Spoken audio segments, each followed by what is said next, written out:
आज सावित्रीबाई फुलेंच्या जयंतीनिमित्त साताऱ्यातील नायगाव या त्यांच्या मूळ गावी भव्य कार्यक्रमाचं आयोजन। मुख्यमंत्री देवेंद्र फडणवीस, छगन भुजबळ कार्यक्रमानिमित्त एकाच मंचावर येणार। सावित्रीबाई फुलेंची आज जयंती, सावित्रीबाईंच्या नावानं दारासमोर एक पणती लावण्याचं मंत्री छगन भुजबळ यांचं वक्तव्य।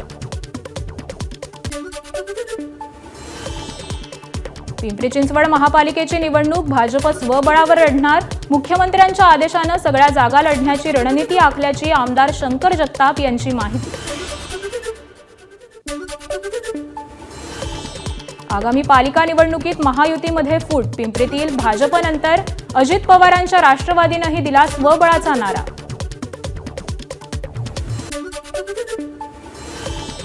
संतोष देशमुखांच्या नातेवाईकांनी घेतली एसआयटीचे प्रमुख बसवराव तेलींची भेट। देशमुखांच्या मृत्यू प्रमाणपत्र काढण्यासाठी घटनास्थळावरील पंचनाम्यांची गरज, नातेवाईकांकडून कागदपत्रांची मागणी। संतोष देशमुख हत्या प्रकरणी बीड पोलिसांकडून आरोपीचे फोटो लावून वॉन्टेड असं प्रसिद्ध पत्रक। आरोपीचा ठाव ठिकाणा आणि माहिती कळवण्याचं पोलिसांचं नागरिकांना आवाहन। संतोष देशमुखांचे बंधू धनंजय यांचं पोलीस अधीक्षकांना पत्र। वाल्मिकच्या कोठडीपर्यंत बाहेरचे लोक जात असून यंत्रणांचा गैरवापर होत असल्याचा पत्रात उल्लेख। उद्या परभणीत भव्य मूक मोर्चा, सर्वपक्षीय नेते आणि पदाधिकारी आणि कार्यकर्ते सहभागी होणार। संतोष देशमुखांच्या मारेकऱ्यांना अटक करून फाशीची शिक्षा देण्याची मागणी। भंडाऱ्यात संतोष देशमुख हत्याकांडाच्या निषेधार्थ रॅली, जिल्ह्यातील 541 सरपंच काळ्या फिती लावून निषेध रॅलीत सहभागी। अमरावतीमध्ये भाजप कार्यकर्त्यांची माजी आमदार बच्चू कडूंच्या विरोधात तक्रार। अज्ञातानं आमदार प्रवीण तायडेंचे पोस्टर फाडल्यामुळे भाजप कार्यकर्ते आक्रमक। संतोष पाटील साताऱ्याचे नवे जिल्हाधिकारी, सातारा जिल्हाधिकारी जितेंद्र डुडी यांची पुणे जिल्हाधिकारी म्हणून बदली। हर्षदीप कांबळे यांची एका आठवड्यात दुसऱ्यांदा बदली। उद्योग विभागातून बेस्टमध्ये झाली होती बदली, आता पुन्हा एकदा सामाजिक न्याय विभागाचे प्रधान सचिव म्हणून झाली बदली।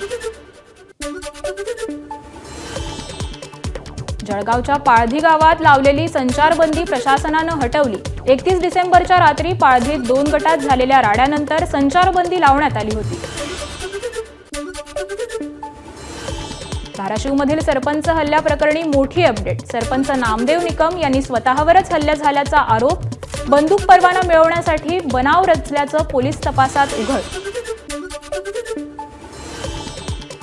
धुळ्यात आता अनधिकृत होर्डिंग्स लावणाऱ्यांना बसणार चाप। अनधिकृत होर्डिंग्स रोखण्यासाठी धुळे महानगरपालिका देणार क्यूआर कोड। क्यूआर कोड नसणाऱ्यांना होर्डिंग्सवर कारवाई करणार। सासवड शहरातल्या वाहतूक कोंडीबाबत सुप्रिया सुळेंची एक्स पोस्ट। शहरातील वाहतूक कोंडी दिवसेंदिवस वाढत असल्याचं म्हणत सुप्रिया सुळेंकडून चिंता व्यक्त। धाराशिवमध्ये बारदान नसल्यानं सरकारी सोयाबीन हमीभाव केंद्र ठप्प।